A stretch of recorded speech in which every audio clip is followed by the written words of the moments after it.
Britain used to be a safe place for individuals. It used to be a safe place for ex-Muslims or anyone who was running for their safety. It was safe haven. Last few years things changed. Illegal Muslim immigrants decided to invade Britain under the asylum-seeking. They come to Britain. Now Britain is not safe for anyone, especially not safe for ex-Muslim Christians, as well as it is not safe for elderly people. BBC just shared the news that a radical Muslim, a Muslim from Morocco, I'll take out the radical, Muslim from Morocco stabbed his housemate simply because housemate become a Christian. He was a Muslim, become a Christian, and Moroccan Muslim decided Allah is not pleased with him, therefore he's gonna feed his bloodthirsty Allah by stabbing him. After stabbing him, he went out and stabbed multiple times. 70 years old man. Let's read the news together. Moroccan asylum seeker Ahmed Alit was jailed for life with a minimum term of 45 years. A man who stabbed a stranger to death in an attack described by a judge as a terrorist act has been jailed for life. Moroccan asylum seeker Ahmed Alit. He is an asylum seeker from a Muslim country in Britain, practicing Islam. Roamed into the streets of Hartlepool looking for a victim to attack revenge for Israel-Hamas conflict in October. You kind of wonder, those Muslims, they don't want to go to Saudi Arabia. They don't want to go to Muslim majority countries. They come to Britain, seek the revenge for Hamas terrorist organization. They kill in the name of and supporting the Hamas terrorist organization. Welcome to Britain. He killed 70-year-old Prince Karni by stabbing him multiple times. Sentencing Ahmed Alit for life on Friday, the judge said the killer had hoped to frighten the British people and undermine the freedom they enjoy. Well, we don't have freedom at all in Britain anymore. Once upon a time there was freedom. That was when the police was uphold the law for everyone. But now there is law different for Muslims, there is another law for Christians, there is another law for different. There is couple of different tiers policing happening in Britain, and British police willingly bow down to Islam. Not good, not good. Ahmed Alit was also found guilty of the attempted murder of his housemate Javid Nouri. So Javid Nouri is the ex-Muslim Christian. Look at this murderer. This is the picture of the murderer. Moroccan asylum seeker Ahmed Alit, 45 years old, stabbed 70-year-old man multiple times. Ahmed Alit was described as the following an extreme version of Islam by the prosecutors. Had told police the attackers were in protest against the Israel and Gaza conflict. He spoke through an Arabic interpreter during the trial and had admitted stabbing the two men, but denied he intended to kill or cause any serious harm. I just don't understand this part, I experienced as well. So people stop you. Oh, they didn't mean to kill you. What? Oh, they were just trying to check if their knife is working. Or they were trying to just do their daily exercise by building their muscles up. Someone is putting a knife on your body without your permission. And they didn't mean to harm you. People scream out, oh yeah, we will kill her, we will kill him. Oh, actually they didn't mean to harm you.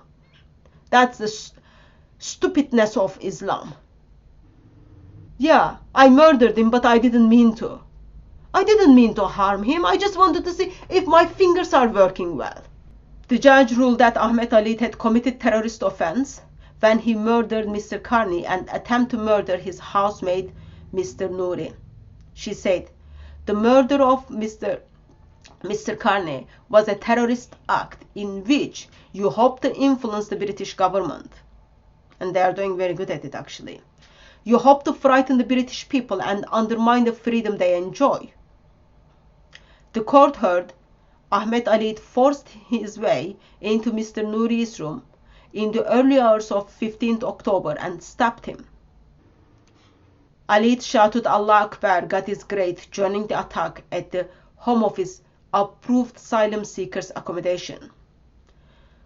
Lots of serious things are here, okay? It is really very ugly when man thinks it's okay to get into someone's bedroom without their permission. That is just ugly by itself. And another very serious thing in here, he does this in early hours. You are in a deep sleep and someone is just trying to get into your room and gets into your room and stops you in your sleep or does things to you when you are just still sleeping. And then that's not enough. He screams Allah Akbar, blah blah. Yes, your Allah is a bloodthirsty mouse, a God who rejoices and then who wants the blood of non-Muslims. That's a bloodthirsty God. You should have kept away from him. And ex-Muslim who become a Christian and Muslim are staying in the same house. See the wisdom of our Home Office? They are brainless. I don't want to call them stupid because I know I am going to insult the stupid people. You are putting ex-Muslim, Christian and Muslim in one house. Oh, did you run out these 5-star hotels? Did you run out the houses? Stupidness. Sorry, I didn't want to insult the stupid people. After that attack, Ahmed Alit fled into the street and came across Mr. Carney, who was out for a regular early morning walk nearby. So, after stabbing this person, there is no regret or remorse at all. He goes out and then still looking for people to harm. And in this occasion, he meets with 70-year-old man and then stabs him multiple times to murder him. You go after elderly man who is unable to defend himself. You go after a man who is in a sleep, who is unable to defend himself. See how strong religions this Islam is. Islam is so strong. Their followers goes after the elderly ones who cannot protect themselves. Wonderful ideology. In a holding cell in Middlesbrough police station, he gives this speech, Allah willing, Gaza will be an Arab country, all that. And then he also goes on and then talks about how he would continue with his revenge and harm people if his hand was not injured.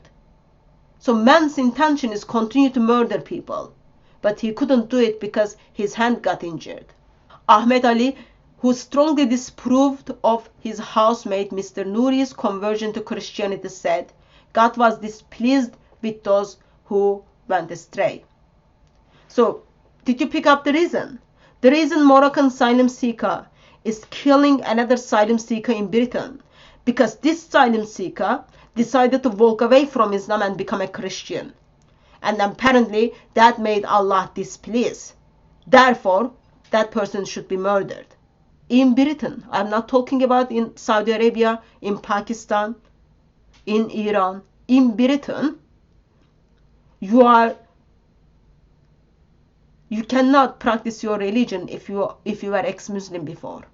Allah was displeased because someone walked away from Allah and become a Christian. Therefore, Mr. Ahmed is going to feed his bloodthirsty God by trying to murder Mr. Nouri. And Mr. Nouri's crime is walking away from Islam and becoming a Christian. Islam teaches this is, I think, now basic. He's not doing by himself. He's not oh yeah, bunch of person just didn't know what to do. He knows this is what Islam teaches. Muhammad teaches in the Hadith, kill those who change their religion. That's what Mr. Ahmed is doing. He knows Allah is displeased when you walked away from him. Therefore, you should be murdered. In Britain. In victim statement, Mr. Carney's wife Patricia said she found it impossible to talk about her husband's death and felt numb. I don't feel anything. I have lost everything. I don't feel I can be happy anymore. I feel I'm constantly putting an act and brave face for my family. He used to love going out for an early morning walk. He thought he was safe, but a chance encounter ended his life. Mr. Carney said she could no longer go into the town because it was too painful to be near the spot where her husband is being murdered. Mr. Nouri, who is being stopped for simply being ex-Muslim Christian, says he did not trust anyone or anything, and all thoughts and feelings I had of being a safe country had gone. Now he picked up in Britain, as an ex-Muslim I am not safe.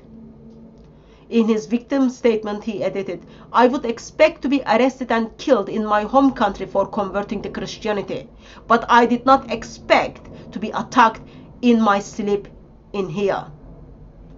Yeah, I wouldn't be surprised if I get murdered or arrested in Pakistan or in Saudi Arabia, in Muslim majority country. But in Britain, where I came to seek safety, I don't feel safe. This is the last place I would expect someone to harm me because I am ex-Muslim, but it happened. How is it possible for someone to destroy someone's life because of his religion? It is possible with Islam. It is possible with Islam.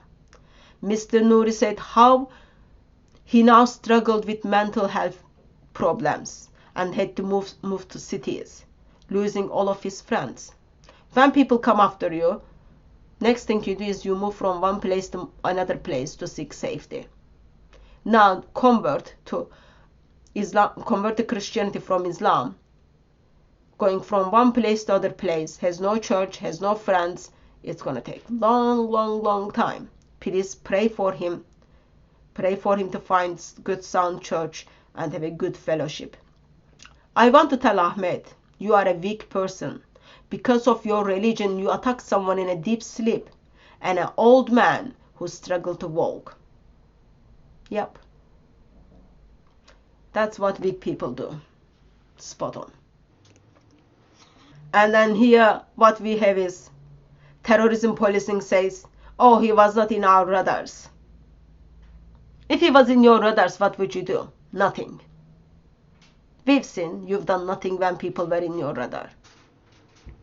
Of course, BBC goes on and then plays this victim card for asylum seekers. Now asylum seekers, Muslim asylum seekers, of course, in the context, don't feel safe. Don't feel safe.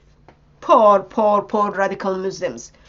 They come to invade Britain, but now they don't feel safe. Why? Because their brothers are murdering elderly men. Why? Because their brothers are murdering ex-Muslims. Britain hasn't been safe for the last couple of years. Why? Because illegal Muslim immigrants under the seeking asylum coming to invade the country, and they've done very good job. None is safe. None is safe. Please pray for Javid, that he finds safe place, safe home, safe church, safe fellowship, and he grows in his love towards Lord Jesus Christ. While Britain is not a safe place anymore for especially ex-Muslims and elderlies, seems like every non-Muslims, I want us to remember that in the times of trouble, only one can help us, only one we can look for help is our triune God. No one else is going to help you. No one else is going to keep you safe beside our triune God.